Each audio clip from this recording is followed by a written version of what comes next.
Andhra Pradesh deputy CM Pawan Kalyan గారు, అలాగే నారా చంద్రబాబు నాయుడు గారు ఆంధ్రప్రదేశ్ సీఎం.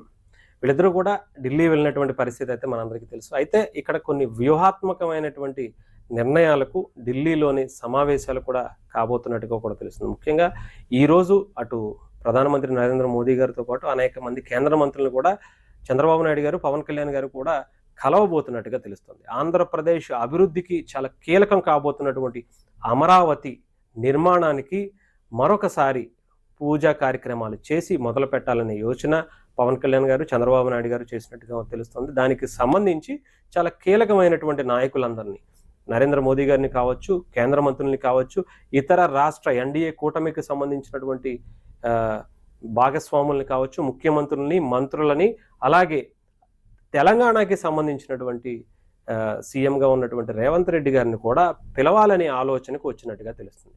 అంతేకాకుండా ఆంధ్రప్రదేశ్కి రావాల్సినటువంటి అనేక పెట్టుబడులకి కావచ్చు, ఇంకొక దానికి కావచ్చు, ముఖ్యంగా కేంద్ర ప్రభుత్వ సహకారాన్ని మరింత ఎక్కువ తీసుకునే విధంగా పవన్ కళ్యాణ్ గారు, చంద్రబాబు నాయుడు గారు కొన్ని సమావేశాలు కూడా ఏర్పరచుకున్నారట.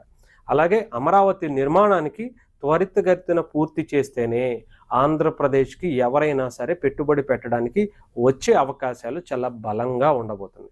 సో దాన్ని దృష్టిలో పెట్టుకుని అమరావతి నిర్మాణానికి మరొకసారి అందరినీ పిలిపించి అంగరంగ వైభవంగా దానికి సంబంధించినటువంటి మళ్ళీ పనుల ప్రారంభోత్సవానికి అందరినీ పిలిచి దేశాన్ని అలాగే ప్రపంచాన్ని కూడా మరొకసారి అమరావతి బ్రాండ్ని చాటి చెప్పే విధంగా, మళ్ళీ ఒకసారి అందరూ అమరావతి వైపు చూసే విధంగా ఇక్కడ కార్యక్రమాలు జరగాలి. అలాగే త్వరితగతిన పూర్తి చేయాలి అన్నా కూడా కేంద్ర ప్రభుత్వం నుంచి రావాల్సినటువంటి అనేక ఫండ్స్ కావచ్చు, నిధులు కావచ్చు, ఇవన్నీ కూడా తీసుకోవాల్సినటువంటి పరిస్థితి ఉంది. ఇప్పటికే చాలా క్లియర్గా కేంద్ర ప్రభుత్వం ఆంధ్రప్రదేశ్ అమరావతికి ఇవ్వాల్సినటువంటి నిధులు ఇస్తామని చెప్పడమే కాకుండా బడ్జెట్లో కూడా ఏర్పాటు చేయడం కూడా జరిగింది.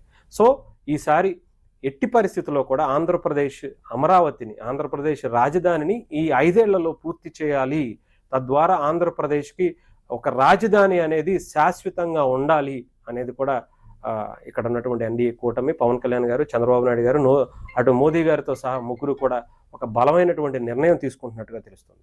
సో అదే కోవలోకి ఈసారి చాలా విషయాలు కూడా రాబోతున్నట్టుగా తెలుస్తుంది. రేపు రాజ్యసభ కావచ్చు, ఇక్కడ ఎమ్మెల్సీలుగా ఉన్నటువంటి కొంతమంది ఎమ్మెల్సీలుగా వచ్చారు కాబట్టి వాళ్ళకి కావచ్చు, రేపు రాబోయేటువంటి ఇంకా ఏ లోకల్ బాడీ ఎలక్షన్స్ కావచ్చు, వీటిల్లో బీజేపీ, జనసేన అలాగే టీడీపీ 3 కలిసి ఎలాంటి వ్యూహాత్మకంగా వెళ్ళాలి, అలాగే ఎలాంటి నామినేటెడ్ పోస్టుల గురించి, అలాగే నాగబాబు గారికి సంబంధించినటువంటి మంత్రి పదవి గురించి కూడా దీంట్లో చర్చకు వచ్చే అవకాశాలు కూడా కనిపిస్తుంది. సో ఇదంతా కూడా ఈసారి ఒక బలమైనటువంటి నిర్ణయాలకు ఈసారి ఈ ఢిల్లీ టూర్ చాలా కీలకం కాబోతుందని మాత్రం అనుకోవచ్చు.